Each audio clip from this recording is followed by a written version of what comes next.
Hello everyone, welcome to नव classes. मेरे साथ है Anju Balaji and she cleared net. And अभी रिसेंटली उनका एमिटी यूनिवर्सिटी में भी पीएचडी के लिए सिलेक्शन हो गया था। देन शी डिस्कस्ड कि मैं यहाँ पे करूँ कि ना करूँ। फिर उसके बाद अभी उनका इग्नू में पीएचडी में सिलेक्शन हो चुका है। तो congratulations for your PhD selection in IGNOU. Thank you ma'am, thank you so much. IGNOU is central university with A++ grade और यहाँ की पीएचडी वैलिड है और यहाँ पे पीएचडी भी रेगुलर करवाई जाती है। और मेरे और भी बहुत सारे लर्नर्स हैं जो ऑलरेडी पीएचडी कर रहे हैं इग्नो से। और अभी आप अंजू जी का भी एड ऑन हो चुका है। I am so happy. सो आप मेरे साथ जर्नी डिस्कस कर सकते हो। और अंजू जी ने मेरा रिसर्च प्रपोजल का कोर्स लिया था पहले, और उसको देख के उन्होंने अभी पेपर का भी कोर्स ये वाले थर्ड बैच में लिया है। जी। तो आपका आपका नेट कैसे हुआ था? मैम नेट के लिए मैंने अन अकेडमी की आपकी क्लासेस फॉलो की थी। For ji. पेपर वन आपकी की थी and for paper two psychology के लिए हफ्सा मैम की थी। ओके, तो अवेलेबल। मैम उसी से मेरा नेट हुआ। इससे पहले भी मैंने नेट दिया था वो सेल्फ स्टडी से दिया था, तब हुआ नहीं। उसके बाद जब मैंने आपकी क्लासेस देखी तो फिर मेरा नेट क्लियर हुआ very nice. With 234 score. 234 score बहुत अच्छे स्कोर है। 234 भी आउट ऑफ 300। सो बहुत बढ़िया। अब इसके बाद आपने ये प्रपोजल के लिए कैसे प्रिपेयर किया? मैम प्रपोजल के लिए मैंने आपकी क्लासेस ली आपका जो रिसर्च प्रपोजल वाला बैच था वो मैंने स्टार्ट किया। जैसे ही हमारा मतलब नेट का रिजल्ट आया था, उसके बाद आपका बैच टू स्टार्ट होने वाला था, तो मैंने जी। उसको ज्वाइन कर लिया। फिर उसके बाद मेरा एमटी का प्रपोजल मुझे फिल करना था, तो उसमें मैंने आपको कॉल किया था, फिर आपने मेरी उसमें भी हेल्प की। उसके बाद फिर मैंने इग्नू का इंटरव्यू था मेरा, उसके लिए भी मैंने आपसे पूछा। तो और मेरा मतलब रिसर्च प्रपोजल, एक तो मैं आपसे डिस्कस करती गई, दूसरा मैं आपकी रिसर्च प्रपोजल की क्लासेस चल रही थी, तो उससे मेरा प्रपोजल और रिफाइन होता गया। तो जब मैंने इग्नू में इंटरव्यू के टाइम उसको प्रेजेंट किया, तो मेरा बहुत अच्छा आपने उसको प्रिपेयर करवा दिया था। जब मैंने आपसे प्रपोजल के बारे में पूछा था, तो तभी आपने ऐसे क्वेश्चन पूछे कि वो मतलब मेरे इंटरव्यू के लिए भी तैयार हो गए। तो जी। जी। इससे आपके उससे मुझे इंटरव्यू में बहुत हेल्प मिली और मेरा कॉन्फिडेंस बूस्ट हुआ आपके रिसर्च प्रपोजल से। ये डेफिनेटली मैं कह सकती हूँ कि रिसर्च प्रपोजल वाला जो मेरा कोर्स आता 2 महीने के बाद है। लेकिन इसके साथ प्रपोजल प्लस इंटरव्यू दोनों की तैयारी हो जाती है, क्योंकि मैं आपको उसी से क्वेश्चन पूछती हूँ और वो चीजें बहुत ज्यादा अच्छे से हम डिस्कस कर लेते हैं। जी। तो मैं पूछती हूँ कि आपका इग्नू में एंट्रेंस हुआ था, तो उसमें आपका कैसा परफॉर्मेंस रहा था? कैसे क्वेश्चन आए थे?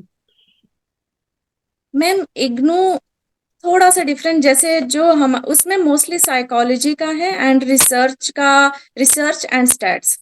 तो जो हमने मतलब इसमें नेट के लिए पढ़ा, तो नेट के लिए मैंने दो टॉपिक, जैसे पेपर वन के रिसर्च एंड रिसर्च वाला पार्ट पढ़ा। और बाकी जो साइकोलॉजी का था वो जो नेट के लिए साइकोलॉजी का पढ़ा वही वाला।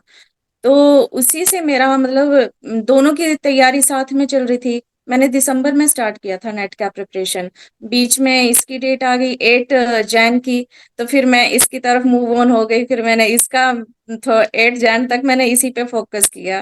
फिर 8 जैन के बाद फिर मैं रिटर्न नेट की तैयारी करना शुरू कर दिया मैंने। जी, ठीक है। तो मोस्टली उसमें साइकोलॉजी, स्टैट्स एंड रिसर्च ठीक है। ये था। साइकोलॉजी इसलिए मैं बाकी भी बता देती हूँ कि अगर हम इग्नू में एंट्रेंस देते हैं तो पेपर वन से हमारा रिसर्च और स्टैटिस्टिक्स सबका कॉमन होता है, और बाकी जो आपका पेपर टू सब्जेक्ट है वो साइकोलॉजी था इनका। इसलिए साइकोलॉजी आया। किसी और का कॉमर्स होगा या अदर होगा तो उनका वो वाला आता है। जी। तो अपना पेपर टू सब्जेक्ट का आया था आपका। ठीक है। अब जी इंटरव्यू में आपसे कैसे क्वेश्चन पूछे गए थे? मैम, इंटरव्यू में पहले तो आप रिसर्च क्यों करना चाहते हो, आप हमारे इंस्टीट्यूट से क्यों करना चाहते हो, एंड फिर उसके बाद प्रपोजल पे आ जाते हैं कि आपका टॉपिक क्या है, आपने लिटरेचर रिव्यू कितने किए और उसमें क्या फाइंड आउट किया, हम्म। ये थे। फिर उसके बाद मेथडोलॉजी एंड जो हमारे स्टैट्स वाले टेस्ट हैं, आप कौन सा टेस्ट यूज करोगे उसके बारे में पूछा था। ये इग्नू में डिटेल्ड ये था। और एमिटी का भी सेम, ऑलमोस्ट सेम क्वेश्चन थे, बट उनके क्वेश्चन प्रपोजल में थोड़े से अलग हो गए, वो मेडिकल फील्ड में चले गए थोड़ा। ओके। तो यस मैम। और स्टैट्स का आपने मुझे बिल्कुल क्लियर करवा दिया था उसका टेस्ट, तो मैंने वो पूरा बताया और उनको लगा कि हाँ अच्छे से किया है। जी, क्योंकि हमने प्रपोजल वाले कोर्स के अंदर भी इतने सारे लिटरेचर रिव्यू किए होते हैं और वो दिखता है किसी को भी, और हर एक पॉइंट के ऊपर Yes, मैंने हाइपोथेसिस कैसे बनाना है, टेस्ट कौन से लगानी है, इतना ज्यादा इम्फोसिस किया होता है, तो काफी वो आपके इंटरव्यू में हेल्प करता है। अच्छा, वो एक जो फर्स्ट yes. क्वेश्चन था ना, रिसर्च क्यों करना चाहते हैं, इसमें क्या आंसर दिया आपने?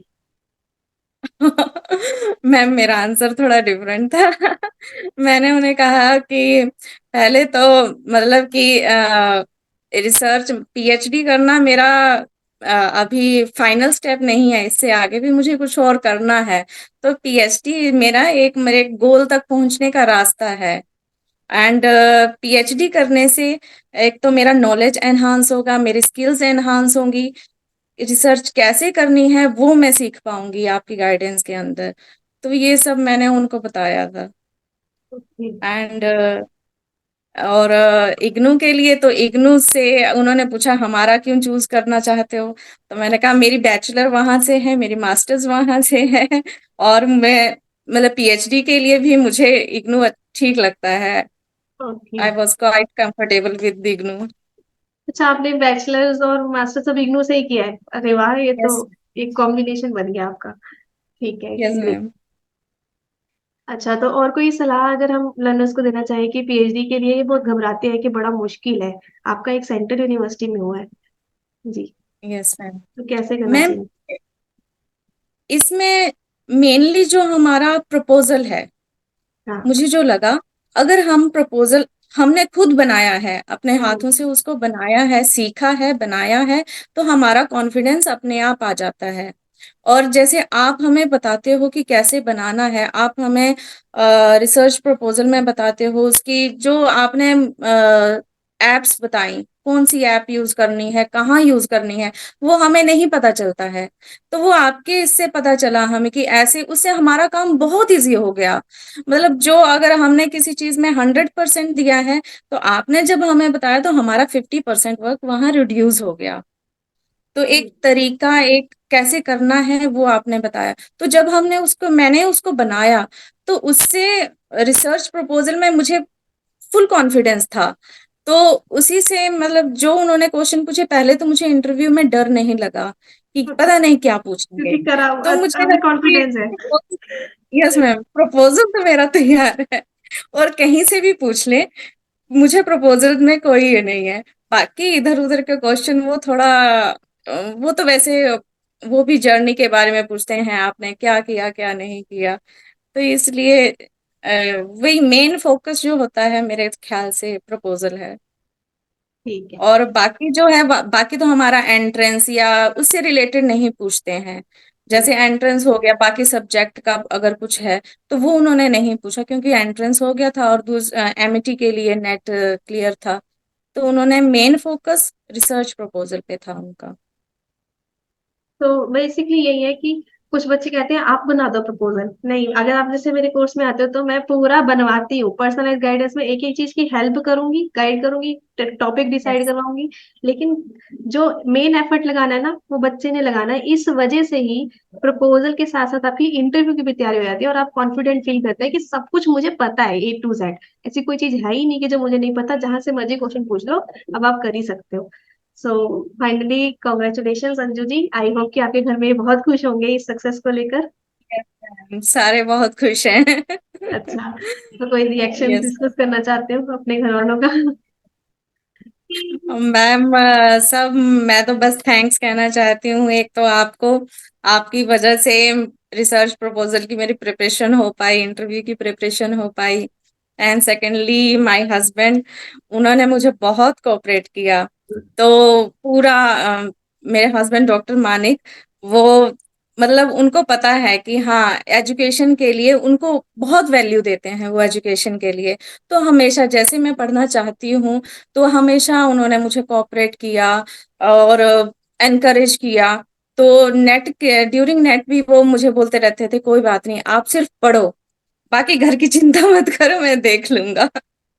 तो फॉर अ मैरिड वुमेन ये चीज फैमिली बहुत जरूरी सपोर्ट बहुत जरूरी है। तो उनके सपोर्ट के बिना नहीं हो सकता था। जी। सो एक फैमिली का भी अच्छा सपोर्ट मिलने की वजह से आपके जो इंक्रीमेंट है वो और ज्यादा तेजी से आगे बढ़ा। सो कीप ग्रोइंग, ऐसे ही आप लाइफ में आगे बढ़ते रहो। मैं जल्दी आपको प्रोफेसर भी देखना चाहूंगी। ठीक है। और thank you so much. PhD में भी टाइम लगेगा, इट्स ओके, लेकिन हाँ धीरे धीरे डेफिनेटली इग्नू के साथ आई थिंक मैनेजेबल आगे जाकर हो जाएगा। So you can definitely do that also. So ma'am अब आपके साथ जुड़े हैं तो अब तो रास्ता आसान हो जाएगा। जी, थैंक यू जी। So stay blessed Yes.